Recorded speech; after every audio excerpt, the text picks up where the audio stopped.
It's time for a party and llamas are invited.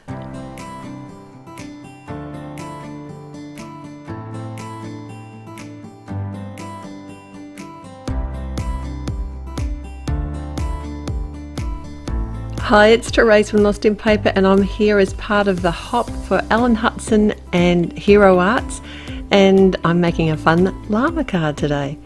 Now, you may have seen me use this llama set before. It's a great little, it's a stamp and cut set, so that means that the stamps come with coordinating dies within the set, so it's all inclusive, awesome, fun set, and they're quite affordable too. They're a smaller set. But what really drew me to this llama, because there are so many llamas out there and they're all pretty awesome, but this one in particular has a real sense of style. There's lots of things within this llama set that just make me smile. And today I thought I'd dress my llama up with a wreath.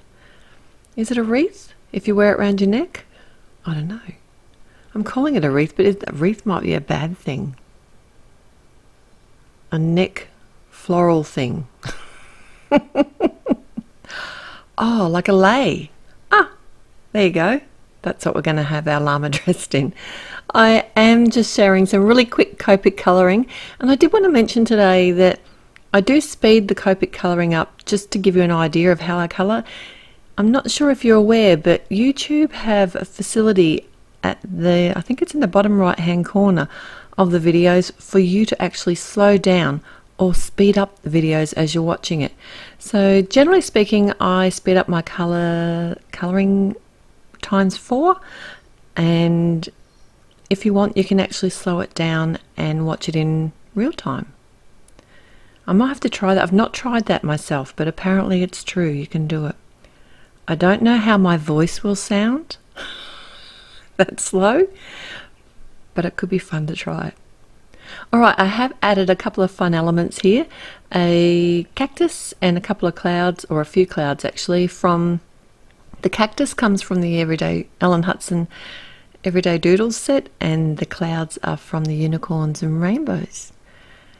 And I did mean to restamp the black outline over my images, because I initially stamped them in tuxedo black, and I forgot. Before I die cut everything, I absolutely forgot. So here's a trick. Grab the scrap piece of paper out of the bin, put it back in the MISTI, add your die cut pieces within it, and then restamp it. It worked a treat. And I love adding that bold outline after I've coloured. It just brings back in some details that seem like they get lost sometimes. Okay, I've drawn a couple of lines on a piece of, this is some pale blue cardstock. It's cut just slightly smaller than my card front. And I did erase the pencil marks just so that they were very light, but I could still see them. And I'm coming in with my Nouveau Glaze, which I forgot I had. Have I shown you my adhesive drawer? I obviously think that there's going to be a worldwide shortage of adhesive. So if anyone lives near me and needs adhesive, they know where to come.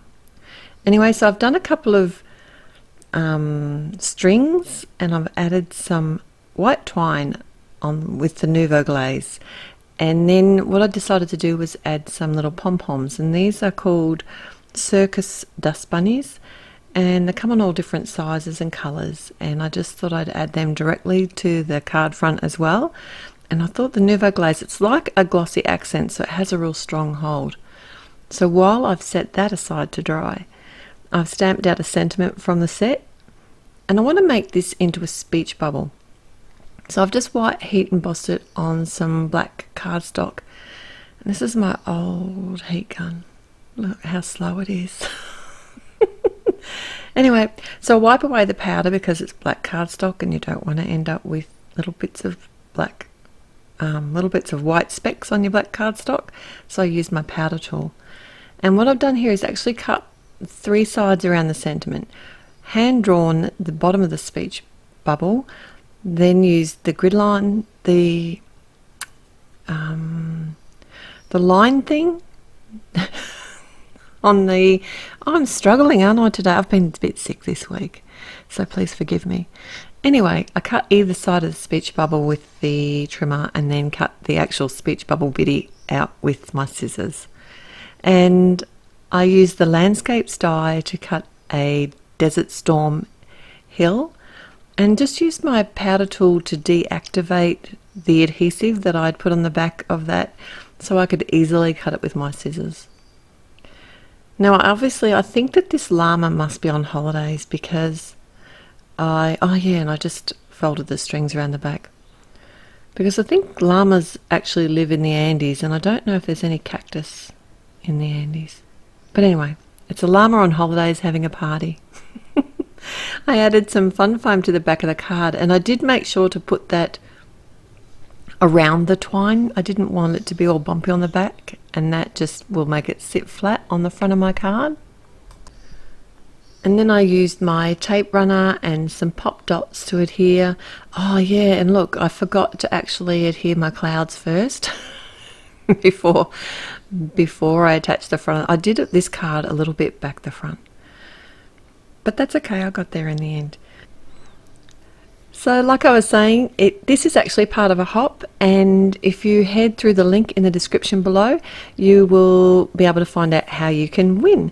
So if you're here in June 2019, don't forget to head there, and if not, head there anyway. There's heaps more to see. I've got lots of pics of this card, and I always have new posts going up all the time. So if you like this video, please like it. If you haven't already, I would love it if you'd subscribe to my YouTube channel. I always love your visits here, and I appreciate every single one of them. Till next time, happy paper crafting. Bye.